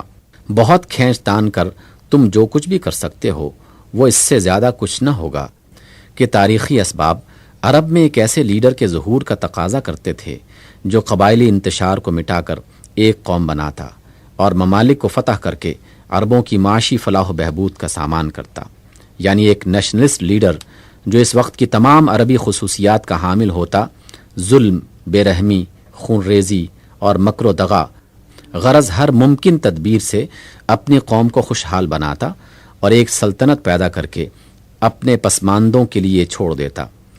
اس کے سوا اس وقت کی عربی تاریخ کا کوئی تقاضا تم ثابت نہیں کر سکتے۔ ہیگل کے فلسفہ تاریخ یا مارکس کی مادی تعبیر تاریخ کے نقطہ نظر سے تم حد سے حد یہی حکم لگا سکتے ہو کہ اس وقت اس ماحول میں ایک قوم اور ایک سلطنت بنانے والا ظاہر ہونا چاہیے تھا۔ یہ ظاہر ہو سکتا تھا، مگر ہیگلی یا مارکسی فلسفہ اس واقعے کی توجیح کیوں کرے گا کہ اس وقت اس ماحول میں ایسا شخص پیدا ہوا جو بہترین اخلاق سکھانے والا، انسانیت کو سنوارنے اور نفوس کا تزکیہ کرنے والا، اور جاہلیت کے اوہام و تعصبات کو مٹانے والا، جس کی نظر قوم اور نسل اور ملک کی حدیں توڑ کر پوری انسانیت پر پھیل گئیں، جس نے اپنی قوم کے لیے نہیں بلکہ عالم انسانی کے لیے ایک اخلاقی اور روحانی اور تمدنی اور سیاسی نظام کی بنا ڈالی، جس نے معاشی معاملات اور سیاست و تمدن اور بین الاقوامی تعلقات کو عالم خیال میں نہیں بلکہ عالم واقع میں اخلاقی بنیادوں پر قائم کر کے دکھایا، اور روحانیت و مادیت کی ایسی معتدل اور متوازن آمیزش کی جو آج بھی حکمت و دانائی کا ویسا ہی شاہکار ہے جیسے اس وقت تھا۔ کیا ایسے شخص کو تم عرب جاہلیت کے ماحول کی پیداوار کہہ سکتے ہو؟ یہی نہیں کہ وہ شخص اپنے ماحول کی پیداوار نظر نہیں آتا، بلکہ جب ہم اس کے کارنامے پر غور کرتے ہیں تو معلوم ہوتا ہے کہ زمان و مکان کی قیود سے آزاد ہے۔ اس کی نظر وقت اور حالات کی بندشوں کو توڑتی ہوئی صدیوں اور ہزاروں ملینیم کے پردوں کو چاک کرتی ہوئی آگے بڑھتی ہے۔ وہ انسان کو ہر زمانے اور ماحول میں دیکھتا ہے اور اس کی زندگی کے لیے ایسی اخلاقی اور عملی ہدایات دیتا ہے جو ہر حال میں یکساں مناسبت کے ساتھ ٹھیک بیٹھتی ہیں۔ وہ ان لوگوں میں سے نہیں جن کو تاریخ نے پرانا کر دیا ہے، جن کی تعریف ہم صرف اس حیثیت سے کر سکتے ہیں کہ وہ اپنے زمانے کے اچھے رہنما تھے۔ سب سے الگ اور سب سے ممتاز وہ انسانیت کا ایسا رہنما ہے جو تاریخ کے ساتھ حرکت مارچ کرتا ہے اور ہر دور میں ویسا ہی جدید ماڈرن نظر آتا ہے جیسا اس سے پہلے دور کے لیے تھا۔ تم جن لوگوں کو فیاضی کے ساتھ تاریخ بنانے والے میکرز آف ہسٹری کا لقب دیتے ہو، وہ حقیقت میں تاریخ کے بنائے ہوئے کریٹرز آف ہسٹری ہیں۔ دراصل تاریخ بنانے والا پوری انسانی تاریخ میں یہی ایک شخص ہے۔ دنیا کے جتنے لیڈروں نے تاریخ میں انقلاب برپا کیے ہیں، ان کے حالات پر تحقیقی نگاہ ڈالو، تم دیکھو گے کہ ہر ایسے موقع پر پہلے سے انقلاب کے اسباب پیدا ہو رہے تھے۔ وہ اسباب خود ہی اس انقلاب کا رخ اور راستہ بھی متعین کر رہے تھے جس کے برپا ہونے کے وہ مقتضی تھے۔ انقلابی لیڈر نے صرف اتنا کیا کہ حالات کے اقتضاء کو قوت سے فعل میں لانے کے لیے اس ایکٹر کا پارٹ ادا کر دیا جس کے لیے سٹیج اور کام دونوں پہلے سے متعین ہوں، مگر تاریخ بنانے والوں یا انقلاب برپا کرنے والوں کی پوری جماعت میں یہ اکیلا شخص ہے کہ جہاں انقلاب کا مواد موجود نہ تھا وہاں اس نے خود مواد تیار کیا، جہاں اس انقلاب کی اسپرٹ اور عملی استعداد لوگوں میں نہ پائی جاتی تھی وہاں اس نے خود اپنے مطلب کے آدمی تیار کیے، اپنی زبردست شخصیت کو پگھلا کر ہزارہا انسانوں کے قالب میں اتار دیا اور ان کو ویسا بنایا جیسا وہ بنانا چاہتا تھا۔ اس کی طاقت اور قوت ارادی نے خود ہی انقلاب کا سامان کیا، خود ہی اس کی صورت اور نوعیت متعین کی اور خود ہی اپنے ارادے کے زور سے حالات کی رفتار کو موڑ کر اس راستے پر چلایا جس پر وہ اسے چلانا چاہتا تھا۔ اس شان کا تاریخ ساز اور مرتبے کا انقلاب انگیز تم کو اور کہاں نظر آتا ہے؟ آئیے اب اس سوال پر غور کیجئے کہ 1400 برس پہلے کی تاریخ دنیا میں عرب جیسے تاریخ تر ملک کے گوشے میں ایک غلہ بانی اور سوداگری کرنے والے ان پڑھ بادیہ نشین کے اندر یکا یک اتنا علم، اتنی روشنی، اتنی طاقت، اتنے کمالات، اتنی زبردست تربیت یافتہ قوتیں پیدا ہو جانے کا کون سا ذریعہ تھا؟ آپ کہتے ہیں کہ سب اس کے اپنے دل و دماغ کی پیداوار تھی۔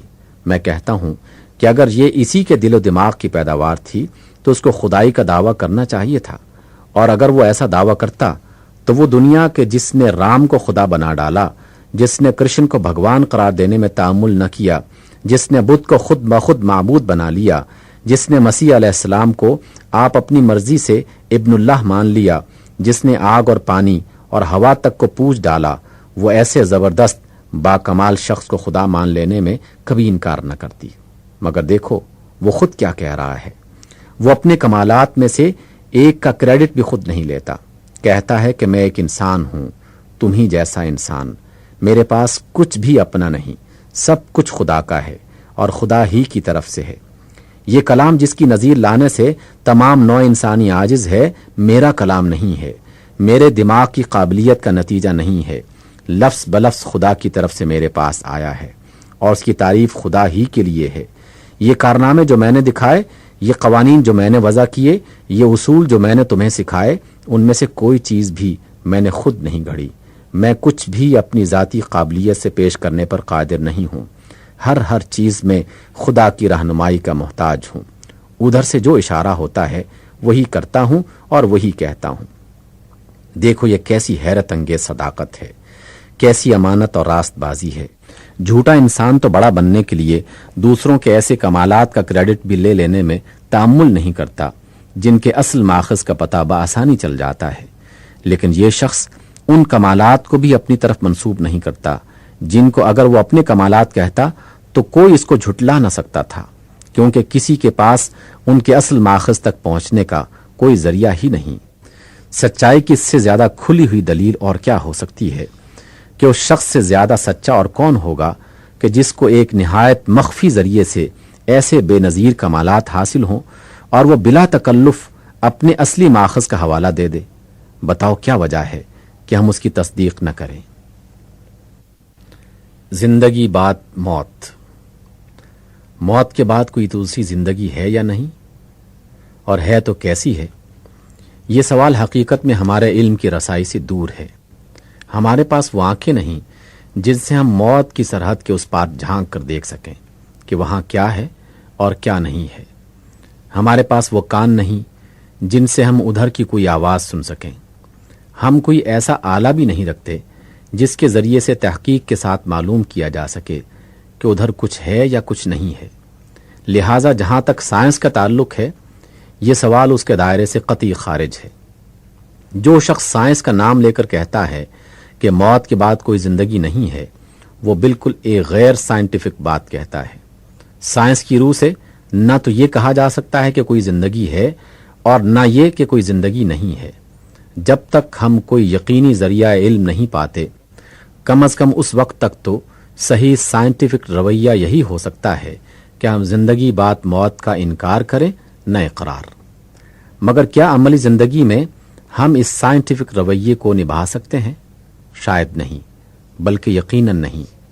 عقلی حیثیت سے تو یہ ممکن ہے کہ جب ایک چیز کو جاننے کے ذرائع ہمارے پاس نہ ہوں تو اس کے متعلق ہم نفی اور اثبات دونوں سے پرہیز کریں، لیکن جب اسی چیز کا تعلق ہماری زندگی سے ہو تو ہمارے لیے اس کے سوا کوئی چارہ نہیں رہتا کہ یا تو انکار پر اپنا طرز عمل قائم کریں یا اقرار پر۔ مثلاً ایک شخص ہے جس سے آپ واقف نہیں ہیں، اگر اس کے ساتھ آپ کا کوئی معاملہ درپیش نہ ہو تو آپ کے لیے یہ ممکن ہے کہ اس کے ایماندار ہونے یا نہ ہونے کے بارے میں کوئی حکم نہ لگائیں، لیکن جب آپ کو اس سے معاملہ کرنا ہو تو آپ مجبور ہیں کہ یا تو اسے ایماندار سمجھ کر معاملہ کریں یا بے ایمان سمجھ کر۔ اپنے ذہن میں آپ ضرور یہ خیال کر سکتے ہیں کہ جب تک اس کا ایماندار ہونا یا نہ ہونا ثابت نہ ہو جائے اس وقت تک ہم شک کے ساتھ معاملہ کریں گے، مگر اس کی ایمانداری کو مشکوک سمجھتے ہوئے جو معاملہ آپ کریں گے عملاً اس کی صورت وہی ہوگی جو اس کی ایمانداری کا انکار کرنے کی صورت میں ہو سکتی تھی۔ لہٰذا فی الواقع انکار اور اقرار کے درمیان شک کی حالت صرف ذہن ہی میں ہو سکتی ہے۔ عملی رویہ کبھی شک پر قائم نہیں ہو سکتا، اس کے لیے تو اقرار یا انکار بہرحال ناگزیر ہے۔ یہ بات تھوڑے ہی غور و فکر سے آپ کی سمجھ میں آ سکتی ہے کہ زندگی بعد موت کا سوال محض ایک فلسفیانہ سوال نہیں ہے، بلکہ ہماری عملی زندگی سے اس کا بہت گہرا تعلق ہے۔ دراصل ہمارے اخلاقی رویے کا سارا انحصار ہی اس سوال پر ہے۔ اگر میرا یہ خیال ہو کہ زندگی جو کچھ ہے یہی بس دنیاوی زندگی ہے، اس کے بعد کوئی دوسری زندگی نہیں ہے، تو میرا اخلاقی رویہ ایک طرح کا ہوگا۔ اور اگر میں یہ خیال کرتا ہوں کہ اس کے بعد ایک دوسری زندگی بھی ہے جس میں مجھے اپنے موجودہ زندگی کا حساب دینا ہوگا اور وہاں میرا اچھا یا برا انجام میرے یہاں کے اعمال پر منحصر ہوگا، تو یقیناً میرا اخلاقی طرز عمل بالکل ایک دوسری ہی طرح کا ہوگا۔ اس کی مثال یوں سمجھیے جیسے ایک شخص یہ سمجھتے ہوئے سفر کر رہا ہو کہ اسے بس یہاں سے کراچی تک جانا ہے، اور کراچی پہنچ کر نہ صرف یہ کہ اس کا سفر ہمیشہ کے لیے ختم ہو جائے گا، بلکہ وہ وہاں پولیس اور عدالت اور ہر اس طاقت کی دسترس سے باہر ہوگا جو اس سے کسی قسم کی باز پرس کر سکتی ہو۔ اور اس کے برعکس ایک دوسرا شخص یہ سمجھتا ہے کہ یہاں سے کراچی تک تو اس کے سفر کی صرف ایک ہی منزل ہے، اس کے بعد اسے سمندر پار ایک ایسے ملک میں جانا ہوگا جہاں کا فرما روا وہی ہے جو پاکستان کا فرما روا ہے، اور اس کے دفتر میں میرے اس پورے کارنامے کا خفیہ ریکارڈ بھی موجود ہے جو میں نے پاکستان کے اس حصے میں انجام دیا ہے، اور وہاں میرے ریکارڈ کا جانچ کر فیصلہ کیا جائے گا کہ میں اپنے کام کے لحاظ سے کس درجے کا مستحق ہوں۔ آپ بآسانی اندازہ کر سکتے ہیں کہ ان دونوں شخصوں کا طرز عمل کس قدر ایک دوسرے سے مختلف ہوگا۔ پہلا شخص یہاں سے کراچی تک کے سفر کی تیاری کرے گا اور دوسرے کی تیاری بعد کی طویل منزلوں کے لیے بھی ہوگی۔ پہلا شخص یہ سمجھے گا کہ نفع یا نقصان جو کچھ بھی ہے کراچی پہنچنے تک ہے، آگے کچھ نہیں، اور دوسرا یہ خیال کرے گا کہ اصل نفع و نقصان سفر کے پہلے مرحلے میں نہیں بلکہ آخری مرحلے میں ہے۔ پہلا شخص اپنے افعال کے صرف انہی نتائج پر نظر رکھے گا جو کراچی تک کے سفر میں نکل سکتے ہیں، لیکن دوسرے شخص کی نگاہ ان نتائج پر ہوگی جو سمندر پار دوسرے ملک میں پہنچ کر نکلیں گے۔ ظاہر ہے کہ ان دونوں شخصوں کے طرز عمل کا یہ فرق براہ راست نتیجہ ہے ان کی اس رائے کا جو اپنے سفر کی نوعیت کے متعلق رکھتے ہیں۔ ٹھیک اسی طرح ہماری اخلاقی زندگی میں بھی وہ عقیدہ فیصلہ کن اثر رکھتا ہے جو ہم زندگی کے بعد موت کے بارے میں رکھتے ہیں۔ عمل کے میدان میں جو قدم بھی ہم اٹھائیں گے ان کی سمت کا تعین اس بات پر منحصر ہوگا کہ آیا ہم اسی زندگی کو پہلی اور آخری زندگی سمجھ کر کام کر رہے ہیں یا کسی بات کی زندگی اور اس کے نتائج کو ملحوظ رکھتے ہیں۔ پہلی صورت میں ہمارا قدم ایک سمت اٹھے گا اور دوسری صورت میں اس کی سمت بالکل مختلف ہوگی۔ اس سے معلوم ہوا کہ زندگی بعد موت کا سوال محض عقلی اور فلسفیانہ سوال نہیں ہے بلکہ عملی زندگی کا سوال ہے، اور جب بات یہ ہے تو ہمارے لیے اس معاملے میں شک اور تردد کے مقام پر ٹھہرنے کا کوئی موقع نہیں۔ شک کے ساتھ جو رویہ ہم زندگی میں اختیار کریں گے وہ بھی لامحالہ انکار ہی کے رویے جیسا ہوگا۔ لہٰذا ہم بہرحال اس امر کا تعین کرنے پر مجبور ہیں کہ آیا موت کے بعد کوئی اور زندگی ہے یا نہیں۔ اگر سائنس اس کے تعین میں ہماری مدد نہیں کرتا تو ہمیں عقلی استدلال سے مدد لینی چاہیے۔ اچھا، تو عقلی استدلال کے لیے ہمارے پاس کیا مواد ہے؟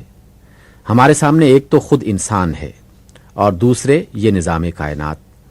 ہم انسان کو اس نظام کائنات کے اندر رکھ کر دیکھیں گے کہ جو کچھ انسان میں ہے آیا اس کے سارے مقتضیات اس نظام میں پورے ہو جاتے ہیں یا کوئی چیز بچی رہ جاتی ہے جس کے لیے کسی دوسری نوعیت کے نظام کی ضرورت ہے۔ دیکھیے، انسان ایک تو جسم رکھتا ہے جو بہت سے معدنیات، نمکیات، پانی اور گیسوں کا مجموعہ ہے۔ اس کے جواب میں کائنات کے اندر بھی مٹی، پتھر، دھاتیں، نمک، گیسیں، دریا اور اس جنس کی دوسری چیزیں موجود ہیں۔ ان چیزوں کو کام کرنے کے لیے جتنے قوانین کی ضرورت ہے وہ سب کائنات کے اندر کار فرما ہیں، اور جس طرح وہ باہر کی فضا میں پہاڑوں، دریاؤں اور ہواؤں کو اپنے حصے کا کام پورا کرنے کا موقع دے رہے ہیں، اسی طرح انسانی جسم کو بھی ان قوانین کے تحت کام کرنے کا موقع حاصل ہے۔ پھر انسان ایک ایسا وجود ہے جو گرد و پیش کی چیزوں سے غذا لے کر بڑھتا اور نشو و نما حاصل کرتا ہے۔ اسی جنس کے درخت، پودے اور گھاس پھوس کائنات میں بھی موجود ہیں، اور وہ قوانین بھی یہاں پائے جاتے ہیں جو نشو و نما پانے والے اجسام کے لیے درکار ہیں۔ پھر انسان ایک زندہ وجود ہے جو اپنے ارادے سے حرکت کرتا ہے، اپنی غذا خود اپنی کوشش سے فراہم کرتا ہے، اپنے نفس کی آپ حفاظت کرتا ہے اور اپنی نوع کو باقی رکھنے کا انتظام کرتا ہے۔ کائنات میں اس جنس کی بھی دوسری بہت سی قسمیں پائی جاتی ہیں۔ خشکی، تری اور ہوا میں بے شمار حیوانات پائے جاتے ہیں، اور وہ قوانین بھی بتمام و کمال یہاں کار فرما ہیں جو ان زندہ ہستیوں کے پورے دائرے عمل پر حاوی ہونے کے لیے کافی ہیں۔ ان سب سے اوپر انسان ایک اور نوعیت کا وجود بھی رکھتا ہے جس کو ہم اخلاقی وجود کہتے ہیں۔ اس کے اندر نیکی اور بدی کا شعور ہے، نیک اور بد کی تمیز ہے، نیکی اور بدی کرنے کی قوت ہے، اور اس کی فطرت یہ مطالبہ کرتی ہے کہ نیکی کا اچھا اور بدی کا برا نتیجہ ظاہر ہو۔ وہ ظلم اور انصاف، سچائی اور جھوٹ، حق اور ناحق، رحم اور بے رحمی، احسان شناسی اور احسان فراموشی، فیاضی اور بخل، امانت اور خیانت، اور ایسی ہی مختلف اخلاقی صفات کے درمیان فرق کرتا ہے۔ یہ صفات عملاً اس کی زندگی میں پائی جاتی ہیں، اور یہ محض خیالی چیزیں نہیں ہیں بلکہ بالفعل ان کے اثرات انسانی تمدن پر مرتب ہوتے ہیں۔ لہٰذا انسان جس فطرت پر پیدا ہوا ہے اس کا شدت کے ساتھ تقاضا یہ ہے کہ جس طرح اس کے افعال کے طبی نتائج رونما ہوتے ہیں اسی طرح اخلاقی نتائج بھی رونما ہوں، مگر نظام کائنات پر گہری نگاہ ڈال کر دیکھیے، کیا اس نظام میں انسانی افعال کے اخلاقی نتائج پوری طرح رونما ہو سکتے ہیں؟ میں آپ کو یقین دلاتا ہوں کہ یہاں اس کا امکان نہیں ہے، اس لیے کہ یہاں کم از کم ہمارے علم کی حد تک کوئی دوسری ایسی مخلوق نہیں پائی جاتی جو اخلاقی وجود رکھتی ہو۔ سارا نظام کائنات طبی قوانین کے ماتحت چل رہا ہے۔ اخلاقی قوانین اس میں کسی طرف کارفرما نظر نہیں آتے۔ ہاں، روپے میں وزن اور قیمت ہے، مگر سچائی میں نہ وزن ہے نہ قیمت۔ یہاں آم کی گٹلی سے ہمیشہ آم پیدا ہوتا ہے، مگر حق پرستی کا بیج بونے والوں پر کبھی پھولوں کی بارش ہوتی ہے اور کبھی بلکہ اکثر جوتیوں کی۔ یہاں مادی عناصر کے لیے مقرر قوانین ہیں جن کے مطابق ہمیشہ مقرر نتائج نکلتے ہیں، مگر اخلاقی عناصر کے لیے کوئی مقرر قانون نہیں ہے کہ ان کی فعلیت سے ہمیشہ مقرر نتیجہ نکل سکے۔ طبی قوانین کی فرما روائی کے سبب سے اخلاقی نتائج کبھی تو نکل ہی نہیں سکتے، کبھی نکلتے ہیں تو صرف اس حد تک کہ جس کی اجازت طبی قوانین دے دیں، اور بارہا ایسا بھی ہوتا ہے کہ اخلاق ایک فعل سے ایک نتیجہ نکلنے کا تقاضا کرتا ہے، مگر طبی قوانین کی مداخلت سے نتیجہ بالکل برعکس نکلتا ہے۔ انسان نے خود اپنے تمدنی اور سیاسی نظام کے ذریعے سے تھوڑی سی کوشش اس امر کی ہے کہ انسانی اعمال کے نتائج ایک مقرر ضابطے کے مطابق برآمد ہو سکیں، مگر یہ کوشش بہت محدود پیمانے پر ہے اور بے حد ناقص ہے۔ ایک طرف طبی قوانین اس کو محدود اور ناقص بناتے ہیں، اور دوسری طرف انسان کی اپنی بہت سی کمزوریاں اس نظام کے نقائص میں اور زیادہ اضافہ کر دیتی ہیں۔ میں اپنے مدعا کی توضیح چند مثالوں سے کروں گا۔ دیکھیے، ایک شخص اگر کسی دوسرے شخص کا دشمن ہو اور اس کے گھر میں آگ لگا دے تو اس کا گھر جل جائے گا۔ یہ اس کے فعل کا طبعی نتیجہ ہے۔ اس کا اخلاقی نتیجہ یہ ہونا چاہیے کہ اس شخص کو اتنی ہی سزا ملے جتنا اس نے ایک خاندان کو نقصان پہنچایا ہے، مگر اس نتیجے کا ظاہر ہونا اس بات پر موقوف ہے کہ آگ لگانے والے کا سراغ ملے، وہ پولیس کے ہاتھ آ سکے، اس پر جرم ثابت ہو، عدالت پوری طرح اندازہ کر سکے کہ آگ لگنے سے اس خاندان کو اور اس کی آئندہ نسلوں کو ٹھیک ٹھیک کتنا نقصان پہنچا ہے، اور پھر انصاف کے ساتھ اس مجرم کو اتنی ہی سزا دے۔ اگر ان شرطوں میں سے کوئی شرط بھی پوری نہ ہو تو اخلاقی نتیجہ یا تو بالکل ہی ظاہر نہ ہوگا یا اس کا صرف ایک تھوڑا سا حصہ ظاہر ہو کر رہ جائے گا، اور یہ بھی ممکن ہے کہ اپنے حریف کو برباد کر کے وہ شخص دنیا میں مزے سے پھولتا پھلتا رہے۔ اس سے بڑے پیمانے پر ایک اور مثال لیجئے۔ چند اشخاص اپنی قوم میں اثر پیدا کر لیتے ہیں اور ساری قوم ان کے کہنے پر چلنے لگتی ہے۔ اس پوزیشن سے فائدہ اٹھا کر وہ لوگوں میں قوم پرستی کا اشتعال اور ملک گیری کا جذبہ پیدا کرتے ہیں، گرد و پیش کی قوموں سے جنگ چھیڑ دیتے ہیں، لکھو کھا آدمیوں کو ہلاک کر دیتے ہیں، ملک کے ملک تباہ کر ڈالتے ہیں، اور کروڑوں انسانوں کو ذلیل اور پست زندگی بسر کرنے پر مجبور کرتے ہیں۔ انسانی تاریخ پر ان کی ان کارروائیوں کا ایسا زبردست اثر پڑتا ہے کہ جس کا سلسلہ آئندہ سینکڑوں برس تک پشت در پشت اور نسل در نسل پھیلتا چلا جائے گا۔ کیا آپ سمجھتے ہیں کہ یہ چند اشخاص جس جرم عظیم کے مرتکب ہوئے ہیں اس کی مناسب اور منصفانہ سزا ان کو بھی اس دنیاوی زندگی میں مل سکتی ہے؟ ظاہر ہے کہ اگر ان کی بوٹیاں بھی نوچ لی جائیں، اگر ان کو زندہ جلا ڈالا جائے یا کوئی اور سزا ایسی دی جائے جو انسان کے بس میں ہے، تب بھی کسی طرح وہ اس نقصان کے برابر سزا نہیں پا سکتے جو انہوں نے کروڑہا انسانوں کو اور ان کی آئندہ بے شمار نسلوں کو پہنچایا ہے۔ موجودہ نظام کائنات جن طبی قوانین پر چل رہا ہے ان کے تحت کسی طرح یہ ممکن نہیں ہے کہ وہ اپنے جرم کے برابر سزا پا سکیں۔ اسی طرح ان نیک انسانوں کو لیجئے جنہوں نے نوع انسانی کو حق اور راستی کی تعلیم دی اور ہدایت کی روشنی دکھائی، جن کے فیض سے بے شمار انسانی نسلیں صدیوں سے فائدہ اٹھا رہی ہیں اور نامعلوم آئندہ کتنی صدیوں تک اٹھاتی چلی جائیں گی۔ کیا یہ ممکن ہے کہ ایسے لوگوں کی خدمات کا پورا صلہ ان کو دنیا میں مل سکے؟ کیا آپ تصور کر سکتے ہیں کہ موجودہ طبعی قوانین کی حدود کے اندر ایک شخص اپنے اس عمل کا پورا صلہ حاصل کر سکتا ہے کہ جس کا رد عمل اس کے مرنے کے بعد ہزاروں برس تک اور بے شمار انسانوں تک پھیل گیا ہو؟ جیسا کہ میں ابھی بیان کر چکا ہوں، اول تو موجودہ نظام کائنات جن قوانین پر چل رہا ہے ان کے اندر اتنی گنجائش ہی نہیں ہے کہ انسانی افعال کے اخلاقی نتائج پوری طرح مرتب ہو سکیں۔ دوسرے جہاں چند سال کی زندگی میں انسان جو عمل بھی کرتا ہے اس کے رد عمل کا سلسلہ اتنا وسیع ہوتا ہے اور اتنی مدت تک جاری رہتا ہے کہ صرف اسی کے پورے نتائج وصول کرنے کے لیے ہزاروں بلکہ لاکھوں برس کی زندگی درکار ہے، اور موجودہ قوانین قدرت کے ماتحت انسان کو اتنی زندگی ملنی ناممکن ہے۔ اس سے معلوم ہوا کہ انسانی ہستی کے خاکی، عضوی اور حیوانی عناصر کے لیے تو موجودہ طبعی دنیا، فزیکل ورلڈ اور اس کے طبعی قوانین ہیں، مگر اس کے اخلاقی عنصر کے لیے یہ دنیا بالکل ناکافی ہے۔ اس کے لیے ایک دوسرا نظام عالم درکار ہے، جس میں حکمران قانون، گورننگ لا، اخلاق کا قانون ہو اور طبعی قوانین اس کے ماتحت محض مددگار کی حیثیت سے کام کریں، جس میں زندگی محدود نہ ہو بلکہ غیر محدود ہو، جس میں وہ تمام اخلاقی نتائج جو یہاں مرتب ہونے سے رہ گئے ہیں یا الٹے مرتب ہوئے ہیں اپنی صحیح صورت میں پوری طرح مرتب ہو سکیں، جہاں سونے اور چاندی کے بجائے نیکی اور صداقت میں وزن اور قیمت ہو، جہاں آگ صرف اس چیز کو جلائے جو اخلاقاً جلنے کی مستحق ہو، جہاں عیش اس کو ملے جو نیک ہو اور مصیبت صرف اسی کے حصے میں آئے جو بد ہو۔ عقل چاہتی ہے، فطرت مطالبہ کرتی ہے کہ ایک ایسا نظام عالم ضرور ہونا چاہیے۔ جہاں تک عقلی استدلال کا تعلق ہے وہ ہم کو صرف ہونا چاہیے کی حد تک لے جا کر چھوڑ دیتا ہے۔ اب رہا یہ سوال کہ آیا واقعی کوئی ایسا عالم ہے بھی؟ تو ہماری عقل اور ہمارا علم دونوں اس کا حکم لگانے سے عاجز ہیں۔ یہاں قرآن ہماری مدد کرتا ہے، وہ کہتا ہے کہ تمہاری عقل اور تمہاری فطرت جس چیز کا مطالبہ کرتی ہے فی الواقع وہ ہونے والی ہے۔ موجودہ نظام عالم جو طبعی قوانین پر بنا ہے ایک وقت میں توڑ ڈالا جائے گا، اس کے بعد ایک دوسرا نظام بنے گا جس میں زمین و آسمان اور ساری چیزیں ایک دوسرے ڈھنگ پر ہوں گی۔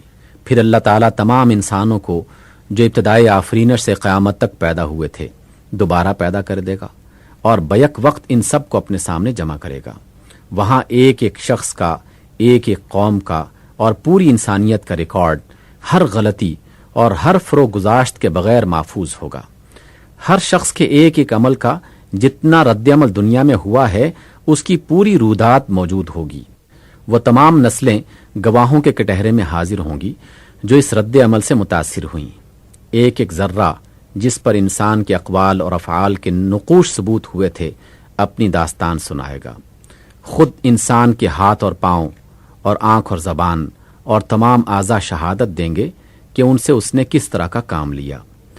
پھر اس رودات پر وہ سب سے بڑا حاکم پورے انصاف کے ساتھ فیصلہ کرے گا کہ کون کتنے انعام کا مستحق ہے اور کون کتنی سزا کا۔ یہ انعام اور یہ سزا دونوں چیزیں اتنے بڑے پیمانے پر ہوں گی کہ جس کا کوئی اندازہ موجودہ نظام عالم کی محدود مقداروں کے لحاظ سے نہیں کیا جا سکتا۔ وہاں وقت اور جگہ کے معیار کچھ اور ہوں گے، وہاں کی مقداریں کچھ اور ہوں گی، وہاں کے قوانین قدرت کسی اور قسم کے ہوں گے۔ انسان کی جن نیکیوں کے اثرات دنیا میں ہزاروں برس چلتے رہے ہیں وہاں وہ ان کا بھرپور صلہ وصول کر سکے گا بغیر اس کے کہ موت اور بیماری اور بڑھاپا اس کے عیش کا سلسلہ توڑ سکیں۔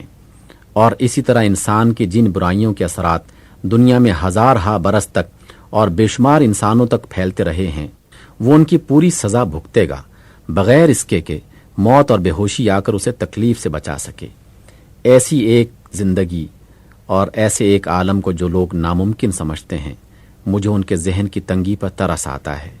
اگر ہمارے موجودہ نظام عالم کا موجودہ قوانین قدرت کے ساتھ موجود ہونا ممکن ہے تو آخر ایک دوسرے نظام عالم کا دوسرے قوانین کے ساتھ وجود میں آنا کیوں ناممکن ہو؟ البتہ یہ بات کہ واقع میں ایسا ضرور ہوگا تو اس کا یقین نہ دلیل سے ہو سکتا ہے نہ علمی ثبوت سے۔ اس کے لیے ایمان بالغیب کی ضرورت ہے۔